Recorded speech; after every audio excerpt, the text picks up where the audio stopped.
네, 7월 여름 휴가 특집입니다. 여름 휴가 특집이라고 하니까 지금 사실 휴가 떠날 상황이 아니게 느껴지잖아요.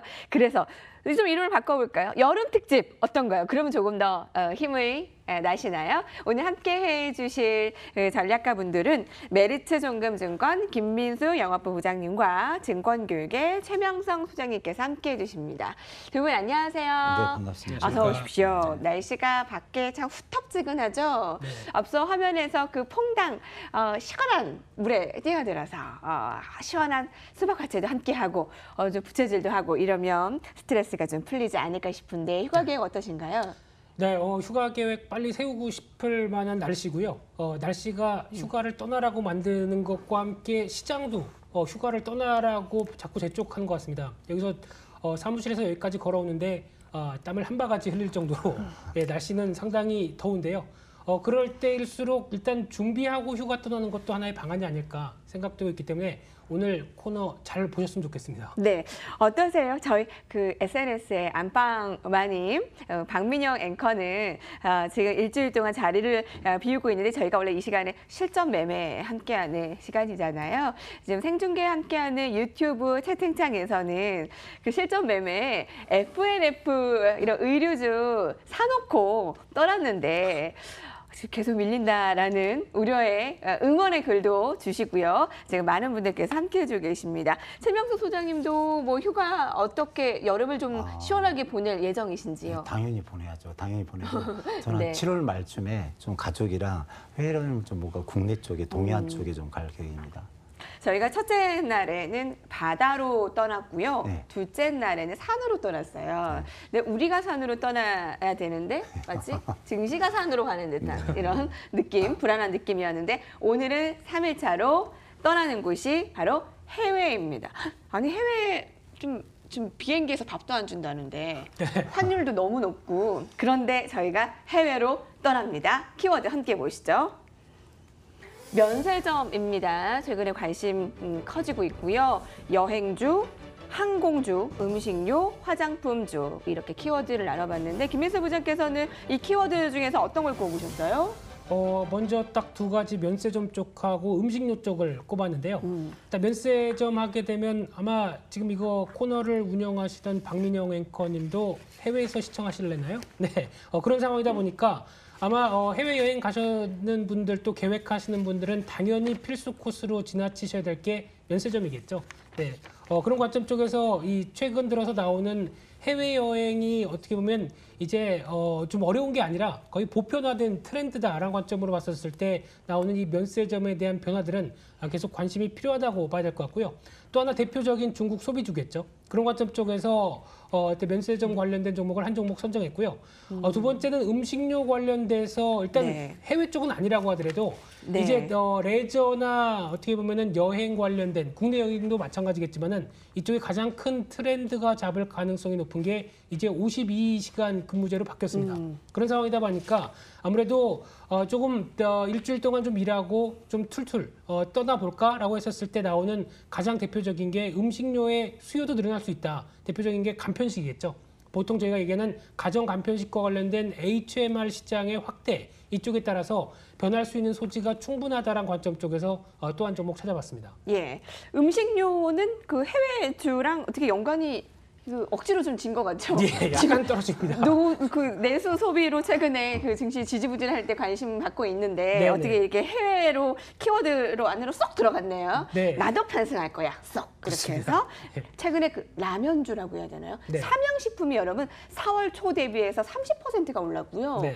오뚜기랑 농심이 굉장히 잘 버티고 있어요. 그래서 음식료를 오늘 꼽았고 면세 꼽았습니다. 소장님은 어떤 걸 꼽으셨어요? 아까 키워드 중에서요. 예, 저는 그 여행사하고 항공주를 선택해서 왔는데요. 네. 저도 이제 해외여행을 몇 번 다녀왔지만 말도 안 통하고 어디로 가야 될지도 모르고 여행지가 어딘지 뭐 어디 식당을 가야 되는지 어디 호텔에서 자야 될지 전혀 모릅니다. 그래서 여기에 좀 전문적인 지식을 가지고 있는 여행사라든가 가이드 회사가 있으면 좋은데요. 특히 그 증권회사에 상장돼 있는 그 회사를 고르면 상당히 좋을 것 같아요. 그래서 한국에서 좀 가장 좀 잘 나가고 유명세 있는 그 여행사 종목을 한 종목 가지고 나왔고요. 또 그 항공주를 한 종목 가지고 나왔는데 예. 그 보시면은 이제 우리나라에 대한항공이라든가 아시아나항공 등 대형 항공사가 있고 또 중소형주 항공사 6개가 있는데 네. 회의를 다녀왔다 오가다 보면 그냥 왕복만 하는데 그 가격차가 상당히 많이 나거든요.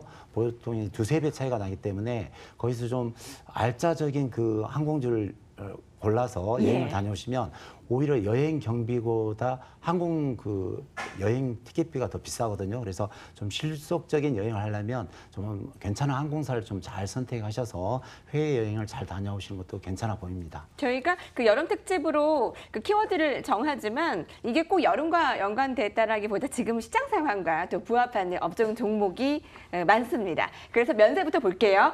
김민수 부장님 면세 가운데 오늘 제가 먼저 슬쩍 보니 호텔신라잖아요. 네. 호텔신라가 한 번에 확 떴다가 최근에 좀 지지부진하잖아요. 네. 여기서 다시 오를 수 있을까요? 그래서 골랐습니다. 예. 주가가 하락한 만큼 그에 따라서 가격 메리트가 높다. 이게 가장 큰 포인트라고 생각되고 있고요. 어제부터 나왔던 얘기 중에 하나가 호텔신라를 끌어내리는 제품 대표적인 요인들이 지금 나오고 있는 어떤 따이공이라고 그러죠. 관련돼서 면세점을 보따리상을 이어가는 이런 쪽에서 지금까지 중국 사드 배치와 관련돼서도 어떻게 보면 좀 이겨낼 수 있는 가장 큰 힘이었는데 여기서 이제 홍콩과 심천 루트에서 중국 정부가 단속이 커진다. 그래서 어떤 이쪽의 위축 우려감이 상당히 크다란 쪽으로 주가가 어제부터 하락하는 모습들을 보여줬는데 일단 지금 나왔던 얘기를 종합해서 봤을 때 현실은 일단 이런 쪽에 중국 정부가 기업형 관련된 쪽을 단속한다. 그래서 아마 관련돼서 시장 비중 보게 되면 한 10% 정도밖에 되지 않을 것이다. 라는 쪽으로 얘기가 나오고 있는 만큼 일단 지금 나오고 있는 가격 단기 매물은 올해 시장 상황과 같이 움직이는 변화가 아닐까 싶기 때문에 어느 정도 마무리 짓지 않을까로 보여지고 있고요. 일단 호텔신라는 회사 이름을 좀 바꿔야 될 것 같습니다. 제가 보기에는 호텔이 네. 아니라 신라 면세점으로 바꾸는 게 더 낫지 않을까. 그런 쪽으로 보여지는 만큼 면세 관련된 쪽의 매출이 90% 가까이 네. 차지를 하고 있고요. 근데 이번에 좀 더 주목할 부분들이 6월 28일 날 홍콩 챕랍콕, 네, 발음 괜찮았나요? 네, 이쪽에서 국제공항 면세점을 개장을 하다 보니까 이제 어떻게 보면 5개의 해외 면세점을 딱 갖추고 있습니다. 그래서 싱가포르, 마카오, 그리고 이제 홍콩 이런 쪽과 함께 태국 쪽의 시내 면세점, 그 푸켓이죠. 그리고 일본의 도쿄 시내 면세점 이런 식으로 어떻게 보면 앞으로의 확장세가 계속 기대되는 어떤 거점을 마련했다라는 쪽으로 봐야 될 것 같고요. 그런 관점 쪽에서 성수기다라는 흐름들과 함께 올해 실적 흐름들만 봐도 두드러지게 나오는 흐름들이 1, 4분기 실적 개선세 확인했고요. 2, 4분기는 영업이익이 한 470억으로 작년 동기 대비 2.7배가 나올 것이고 3분기는 아마 사상 최대까지 나올 것이다란 가장 성수기된 기대감이 높다라고 하게 되면 지금 먼저 주가가 하락한 부분들은 이를 충분히 반영 안 했다라는 관점적으로 봤었을 때 대표적으로 접근 가능하리라고 봐야 될 것 같고요. 지금 흐름으로 봤을 때도 어떤 지지권 흐름들에 다가오는 모습들인데 약 한 10만 5천 원대부터 10만 원대 안쪽 이쪽에 대한 지지권 흐름들이 일단 기대가 된다는 관점 쪽에서 들어오게 되면 비중 늘리자라는 관점 쪽으로 보셨으면 좋겠고요. 그런 관점 쪽에서 3분기까지 겨냥한다라고 하게 되면 1차적으로는 한 11만 5천 원대 단기 저항이 있다고 하더라도 이를 돌파할 가능성과 함께 13만 5천 원대까지 목표가를 말씀드리고 싶고요. 손절가는 10만 원대로 말씀드리겠습니다. 여러분 작년 이맘때 호텔신라 주가 생각나세요? 5, 6만 원대. 네. 거기서 12, 13만 원까지 아주 붕 떴죠. 단기간에. 그리고 지금 좀 놀리고 있습니다. 지금 10만 8천 원대인데요. 지금 매수 가능하다라고 하고 목표가 13만 5천 원, 손절가 10만 3천 원. 호텔신라는 호텔은 한 10%가량, 면세가 90%가량임을 봤을 때 그럼 면세신라로 우뚝 서서 주가 상승 꽤 합니다. 3분기 사상 최대 실적. 지금 눌리는 부분이 그런 환율의 영향이 크네요. 야. 이것만 좀 해결이 됐으면 좋겠어요. 네, 일단 앞서 말씀드렸던 내용들과 함께 환율도 있겠고요. 그리고 또 이제 출국자 수나 봤었을 때 이제 지방선거나 러시아 월드컵 보느라고 안 나가신 분들 이제 나가시겠죠. 그런 관점 쪽에서 포인트를 맞추고 있습니다. 네, 면세점 관심 있다가 지금 조금 눌렸을 때 한번 관심 가져보는 거 좋을 것 같고요. 자, 두 번째입니다. 소장님께서는 여행 꼽아 오셨는데 네. 여행 가운데서는 그 종목들 가운데 어떤 걸 다픽으로 꼽으셨어요? 되도록이면 우리 시청자분들이 좀 잘 친숙해 있는 증권사의 상장에 있는 그 하나투어를 가져와 있는데요. 하나투어는 뭐 다 아시다시피 우리나라 그 1위 그 여행사고요. 또 보시면 전 세계 그 20만 개 여행 상품을 가지고 있고 전국 그 8,000개 회사의 협력 여행사가 있습니다. 그래서 상당히 좀 커뮤니케이션이 잘 돼 있고요. 온라인이라든가 쇼핑몰 등의 다양한 유통 채널을 통해 판매하는 그 종합 여행사입니다. 그 안정적인 그 전 세계, 그러니까 국내 및 전 세계적으로 안정적인 그 영업 네트워크를 구축하고 있고요. 국내 시장 점유율 계속 1위를 달리고 있고 그 풍부한 한국 자산과 전 세계 해외 지사를 통한 호텔이라든가 예. 식당 등의 확보가 가능하고요. 또 차량이라든가 가이드가 거의 준비되어 있습니다. 그래서 하나투어는 전 세계적으로 봐도 상당히 그 경쟁력 있는 가격대에 여행 상품을 제공하고 있고 여행을 또 하고 있는 회사입니다. 그래서 요즘 보면 해년마다 한 10에서 14% 정도 그 해외여행이 계속 늘어나고 있는데요. 거기에 맞춰 우리가 좀 해외여행을 갈 때 아무것도 모르고 가는 것보다는 그래도 하나투어 같이 전 세계에 그 네트워크가 잘 돼 있고 가이드 돼 있고 호텔이나 식당 같은데 또 여행지를 잘 발견하고 잘 여행을 해줄 수 있는 그런 여행사를 좀 잘 고르는 것도 상당히 중요하다고 생각합니다. 아니 너무 밀리고 있어요, 소장님. 네네. 지금 10만 원대에서 예. 불과 제가 한두 달 전에 주가 흐름과 비교했을 때 계속 내려가는 모습이고요. 네. 환율이 1,100원 올라가고 또 이 패키지 상품의 둔화에 네. 불과 어제 오늘 쏟아져 나오는 증권세 레포트를 보면 좀 눈높이가 하향됐고요. 네. 이런 부분을 좀 딛고 일어날 수 있는 겁니까?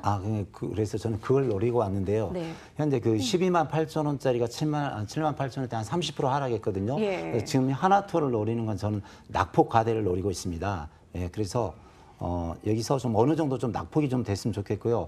현재 그 하나투어는 전년 대비 그 1분기 실적이 전년 대비 18% 증가했고요.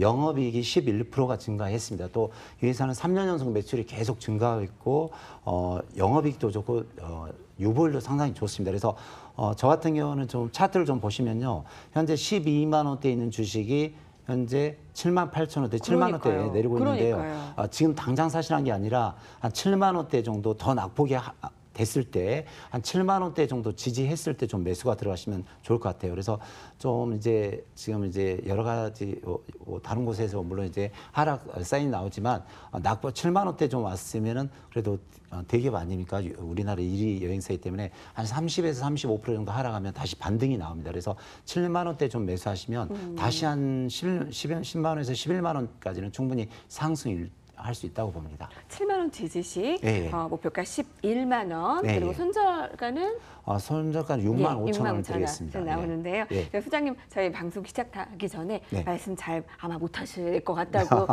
긴장의 목소리를 주셨는데 네.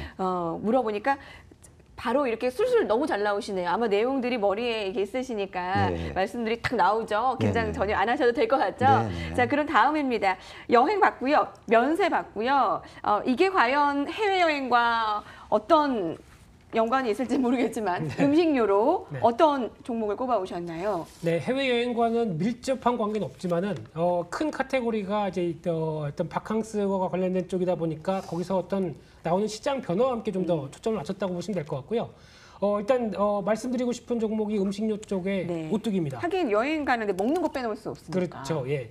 보통 많이 얘기했던 갓두기도 얘기가 나왔었던 부분들도 있죠. 근데 이제 그런 쪽보다 가장 주목하고 있는 게 이제 라면 시장의 변화라고 보시면 될 것 같은데요. 앵커님 라면 좋아하세요? 라면 좋아하죠. 네, 전 라순이에요. 아, 그러세요? 네. 언제 한번 라면 한 사발. 네. 네. 일단 관련돼서 오뚜기 하면 진라면이죠. 네, 그와 관련돼서 어느 정도 시장 점유율이 많이 올라오는 상황들이고 거기다가 오뚜기의 라면 쪽에 가장 취약했던 쪽이 비벼 먹는 면, 이쪽에 여름 쪽이 많이 취약했다고 합니다. 근데 그쪽에서 지금 부각받고 있는 게 이번 여름은 대세가 쫄면 쪽이라고 얘기를 하더라고요. 그와 함께 마트에 가보시면은 그쪽에 대한 매출이 충분히 나오면서 진열하고 있는 게 많다라는 네. 쪽으로 보시면 될 것 같은데 이영자 덕분이래요. 아, 이영자가 그렇군요. 그렇게 맛있게 먹었죠. 나오네 지금 화면에. 예. 그분이 오셨네요. 네. 그래서 5월 말 기준으로 이쪽에 한 1천만 개 가까이 팔렸다고 얘기를 하는데 그래서 이제 팔도가 갖고 있던 그 비빔면의 양강 구도까지 들어왔다. 이런 쪽으로 좀 나오고 있는데요. 그래서 지금 현재 점유율로 보게 되면은 26.8%까지 최대치까지 올라갈 것이다라는 쪽의 라면 흐름들의 시장에서의 위치가 나오다 보니까 상대적으로 그러면은 신라면구의 어떤 농심의 지위를 많이 흔들었다라고 볼 수 있는 상황들인데 그런 흐름들 쪽에서의 변화가 오뚜기도 기대가 된다는 쪽으로 보셨으면 좋겠고요. 또 하나 이제 중국향 라면도 수출이 늘어나기 시작하면서 2, 4분기부터 완연한 회복 기조가 들어오는 상황들인데 또 하나 가장 강조드리고 싶은 쪽이 이 HMR 시장 쪽에서의 변화죠. 과거에는 이제 CJ 쪽의 핵반이 거의 주도를 했던 상황들인데 이제 약간 좀 다변화되기 시작하고요.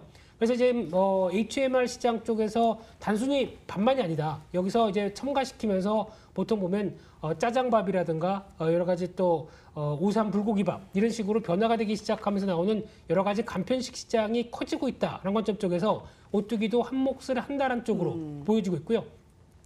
그런 흐름으로 봤을 때 2, 4분기 매출이 5,400억대로 한 5% 이상 증가할 걸로 보여지고 있고 예. 수익성 개선이 두드러집니다. 영업이익이 520억대로 한 25% 이상 증가할 걸로 보여지는 만큼 그런 변화가 주가에도 서서히 나오고 있다는 관점 쪽으로 보여지고 있는데 상대적으로 주가가 좀 고가다 보니까 미치는 주가 탄력성이 약할 수는 있습니다만 여전히 실적 개선세와 함께 반영된다. 그리고 라면 시장의 변화가 그대로 이어진다라고 했을 때는 주가에도 긍정적으로 볼 예. 가능성이 높다고 봐야 될 것 같고요.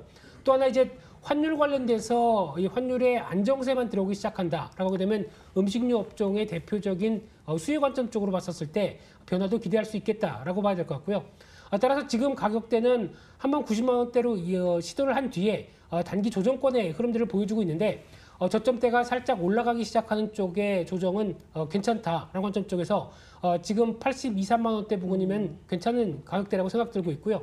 일단 1차로 목표가를 92만 원대, 손절가는 79만 5천 원대로 말씀드리겠습니다. 82만 원대 주가 나쁘지 않다라고 매수 시도 주셨고요. 네. 목표가 92만 원입니다. 오늘 하이투자증권에서 목표가를 상향했어요. 오뚜기에 대해서 110만 원까지 네. 올려잡았고요. 잠깐 레포트들을 정리를 해보면 BNK 투자증권에서 100만 원, IBK 투자증권에서 100만 원, KB에서 91만 원, 미래에셋에서 100만 원, BNK에서 110만 원, 100만 원 이상으로 많이 보고 있네요. 네. 오뚜기에 대한 기대가 매우 큰 것 같습니다. 저희 함께하는 유튜브에서도 한 시청자분께서 나도 오뚜기 조금 매수 걸어놨다라고 해서 텔레파시 네, 응원합니다. 같이 성과 얻으시길 바랄게요. 자, 마지막 업종입니다. 해외여행과 관련한 종목 가운데 항공주 주셨는데 네네. 항공은 요새 참 오너리스크 아니면 밥도 안 주고 환율에 그리고 또 제주 항공 예. 그 오늘 주셨지만 예. 그 진해연은 또 곤두박질 치고 있고 예. 제주항공은 괜찮은 건가요? 제가 볼 때는 아주 괜찮은 회사라고 생각합니다. 그러니까 제주항공은 제가 사연이 있는데요. 제가 4년, 5년 전에 그 회사에서 사장님이 여름에 단체로 그 휴가를 좀 보내주셨습니다. 그래서 이제 본연에게 저는 그냥 제주항공을 타고 갔는데 그때 4년, 5년 전에 제주항공이 아무도 아는 사람 없습니다. 근데 그 승무원들과 그 부기장이 일하는 게 너무 그 헌신적이랄까 너무 열정적. 그래서 저도 뭐 다른 항공사 많이 타봤지만 제주항공 그 직원들과 부기장이 너무 솔선수범하면서 뛰어다니는 걸 볼 때 인상적이셨나 봐요. 이 회사는 정말 성공할 수 있다고 했는데 그때 그 이렇게 그 증권 상장이 되더라고요. 그런데 바로 2만 5천 원에 있던 주식이 5만 원까지 더블 가는데 네. 사실상 그 대한항공도 2만 네. 5천 원인데 제주항공은 5만 원대거든요. 4만 5천 원. 그래서 이 회사도 상당히 회사가 좋고 제가 그 한국 사람이 한국 회사 뭐 칭찬해도 되잖아요. 근데 아주 좋은 인상을 저는 가지고 있습니다. 그때 매수하셔서 그럼 수익 얻으신 거예요? 그때는 매수할 생각을 했는데 그냥 바로 5만 원까지 가버리더라고요. 근데 네. 이 회사에 대한 이미지는 제가 상당히 좋은 이미지를 가지고 있습니다. 말씀하신 대로라면 정말 실생활을 굉장히 접근적으로 보시는 네, 그 전략이신 것 같아요. 그렇죠, 제주항공 네. 어떻게 그럼 전략 세우십니까? 예, 이 그룹도 제주항공은 이제 대기업 그룹인데요. 그 애경그룹 계열의 계열사로 이제 저가 항공사, 중저가 항공사죠. 그래서 최대 주주는 AK홀딩스가 됩니다. 그 2005년부터 시작해서 국내 및 국내 항공 여객 운송업을 하고 있는데요. 국내 저가 항공사가 현재 그 동사 포함해서 6개인데 항공기 보유 대수와 또 탑승객 수 기준으로 동사가 가장 큰 외형을 보유하고 있습니다. 가장 중요한 건 실적인데요. 2018년 연결 기준이 매출액이 전년 대비 28% 증가했고요. 또 영업이익이 464억으로 전년 대비 무려 한 70% 증가했습니다. 그래서 쭉 보면 그 재무제표 보면은 현재 3년 연속 매출이 계속 증가하고 있고 예. 영업이익도 양호하고 유보율도 좋고 뭐 또 가격대로 봤을 때 대한항공, 아시아나항, 지인에어보다 월등합니다. 그래서 내실로 보나 여러 가지로 보나 직원들 뭐 근무 상태로 보나 좀 상당히 괜찮은 회사인 것 같아서 제가 가져왔습니다. LCC 가운데 사연 있게 바라보시는 제주항공 네. 목표가 어느 정도로 두세요? 차트 보면서 말씀드리겠습니다. 예. 그 현재 이 종목이 3만 5천에서 5만 원까지 약 30% 올랐다가 다시 좀 내리고 있는데 현재 4만 1,000원대입니다. 근데 주봉상이 꼬리를 달고 61선을 지지하고 있기 때문에 충분히 상승할 수 있다고 봅니다. 그래서 현재가 저는 매수하시고요. 목표가는 5만 원을 드리고요. 손절가는 3만 5천 원을 드리겠습니다. 그래서 제주항공은 앞으로 이제 성수기니까 충분히 앞으로 뭐 두세 달 동안 상당히 많은 매출과 영업이익이 계속 증가하리라 생각이 듭니다. 제주항공이었습니다. 항공주 가운데 내놓고 싶으신 종목이 있다고요? 예, 제주항공 인상적입니다.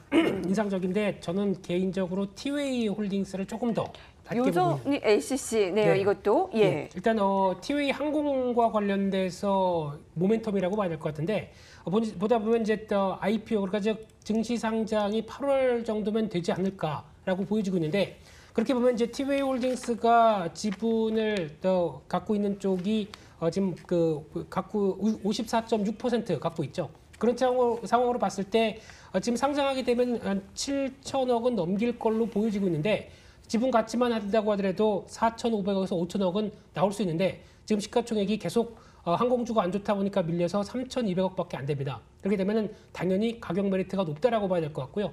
그러면은 지분 가치만 본다고 하더라도 지금부터 한 30%는 올라와도 누가 모를 사람이 없습니다. 그런 관점으로 봤었을 때 지금 낙폭이 과했다. 그리고 환율과 여러 가지 요인들 때문에 부정적인 심리 요인을 반영해서 움직인다라고 하게 되면 일단은 4,800원에서 5,000원대 가는 거는 시간 문제가 아닐까 그렇게 보여지고 있습니다. 요즘 그 환율 바꾸시는 분들 너무하다고 네. 하더라고요. 근데 티웨이 홀딩스까지 들었습니다. 제가 지금 12시 대신해서 진행한 지 이제 3일째인데요. 이번 주 내내 방송하는데 제가 이 시간이랑 잘 안 맞나 봐요. 왜 이 시간 하면 자꾸 증시가 빠지지? 분명히 오전에 올랐는데 양시장 오르는 거 제가 보고 오전장을 마무리 지었는데 지금 양시장이 다시 그 음봉의 모습을 보이고 있습니다. 이런 조정 국면에 대해서 약세장의 본격적인 진입인지 아니면 반등 기대할 수 있을지 어떤 의견이신가요? 네, 요즘 시장을 바라보는 시각들이 불편하죠. 불편할 수밖에 없습니다. 그래서 보통 그렇게 표현을 드리고 싶은데 어두운데 혼자 촛불 들고 있는 느낌의 시장이 아닐까. 개인 투자자들의 심정이 지금 그런 상황이 아닐까 생각되고 있는데 그렇다고 하더라도 지금 주변 여건들 안 좋은 거 다 압니다. 그런 부분들을 반영해서 주가가 밀리는 것도 지금 현상이라고 생각되는데 그렇다고 하더라도 주가가 밀리면 밀릴수록 싸지는 가격 메리트도 만만치 않다라는 부분들은 생각하셔야 될 것 같고요. 그렇게 되면 반대로 주변 여건만 어느 정도 개선되는 요인들만 나온다라고 되면 시장이 빠르게 반응할 수도 있다는 내면도 한번 생각해 볼 필요가 있다라고 하게 되면 물론 시장 분위기 계속 밀리면서 약세장 분위기가 높다고 하더라도 지금 여기서 팔고 이제 주식 안 해. 이런 장은 아니다라는 관점적으로 봤을 때 적어도 빠른 반등과 변화들은 한번 지켜볼 만한 요인이다라는 쪽으로 보셨으면 좋겠고요. 지금 너무 실망해서 계절을 다 덮지는 마십시오라고 말씀드리고 싶은 딱 한마디가 그겁니다. 네, 뭐 부도나고 망하고 막 그런 수준이 아니기 때문에 그 2,000포인트 깨지는 것은 아닐 것이다라는 전략가들의 의견이 많고요. 여러분 이제 바닥에 그런 신호 나타나고 있다라고 하니까 한 대 더 터질 수는 있어도 버텨야 된다라는 의견들이 많습니다. 조정 국면 향방 소장님의 의견도 간단하게 들을게요. 네네. 저는 그냥 바로 차트 보면서 말씀드릴게요. 네네. 왜냐하면 저도 이제 김문수 부장님과 똑같지만은 거의 저점에 온 것 같습니다. 이 차트 보면은 한 달 내내 그냥 북미회담, 남북회담에서 시장에서는 환상을 보였지만 계속 빠졌습니다. 지수는. 그런데 보시면은 거래소 보시면 121선을 찍었고 꼬리 달고 올라오거든요. 이게 주봉인데 어느 정도는 이제 빠질 만큼 빠졌다고 봅니다. 이 옆에 있는 게 코스닥인데요. 코스닥도 61선을 지지하고 올라가는 국면이거든요. 그래서 사실 그 모든 장기 이평선 중에 61선, 121선이 상당히 중요한데 코스닥도 61선을 정확히 지지했고요. 거래소도 121선을 지지했기 때문에 여기서 더 무너지지는 않습니다. 물론 무너지더라도 잠깐 선을 깨고 다시 반등할 확률이 높기 때문에 어느 정도는 다시 단기적으로 1주나 2주 정도 다시 상승할 수 있다고 봅니다. 그래서 어느 정도는 거의 종목들도 거의 20-30% 많이 빠진 종목도 많고 종합지수도 많이 빠졌기 때문에 이제는 저점을 찍고 미국과 중국 간의 7월 7일 회담만 좀 잘 끝나면 앞으로는 좀 계속 갈 수 있다, 상승할 수 있다. 그런 모멘텀으로 저는 보고 있습니다. 어느 정도의 하락은 이성을 지킬 수 있지만 그 이상 빠지면 사람이 좀 자포자기하게 만듭니다. 여기서 더 빠지면 그럴 것 같은데 전략 어떻게 세울까요? 더 밀린다고 한다면 더 독해져야죠. 지금 같은 시점에서 잽 한 번 맞는다고 이 상황 쪽에서 추가적으로 한 5% 10%더 밀린다고 어떤 시장이 문 닫거나 무너지는 건 절대 아닙니다. 그런 상황 쪽에서 일단 지금 갖고 계신 종목들이나 흐름들을 보셨을 때 과연 여기서 내가 이걸 지금 이 가격에서 팔아야 될 이유를 한 3가지만 될 수 있다라고 하게 되면은 파시는 게 맞는데 지금 오히려 안 팔아야 될 이유가 10가지가 넘을 수가 있습니다. 그렇게 되면은 오히려 지금 여기서 민감하게 대응하는 것보다 일단 시장 흐름들 한번 확인한 뒤에 변화가 나온 다음 대응하자. 이게 더 맞는 해답이 아닌가 생각됩니다. 네, 여러분 팔아야 하는 이유보다 안 팔아야 하는 이유가 더 월등히 많다라고 의견 줬고요. 전략 한 말씀 주세요. 마지막 질문이에요. 지금 장은 이제 올 때까지 왔으니까 종목도 많이 빠져 있고 거래소 코스닥도 한 달 넘게 빠졌기 때문에 지금은 기다리면 됩니다. 제가 이제 17년 전업하면서 많은 이제 뭐 IMF라든가 또 미국 리먼 브라더스 사태 때는 거의 전 종목이 반 통막이 다 갔습니다. 근데 평균 한 달에서 2-3달 기다리면 다 원금 내지는 수익이 나거든요. 그래서 지금은 기다린 게 현명한 전략이자 지혜자라고 생각합니다. 예. 자, 지금까지 메리츠종금증권 김민수 영업부 부장과 증권교육 최명성 수장님과 함께했습니다. 바캉스 여름 특집 3일차 해외에 함께 했는데요. 면세 나왔고요. 음식료 나왔고 항공도 나왔습니다. 자, 이 안에서 종목 잘 찾으시기 바라고요. 해외 특집이면 저희 해외 보내줘야 되는 거 아닌가요? 네, 여기까지입니다. 두 분 고맙습니다. 감사합니다. 네, 감사합니다.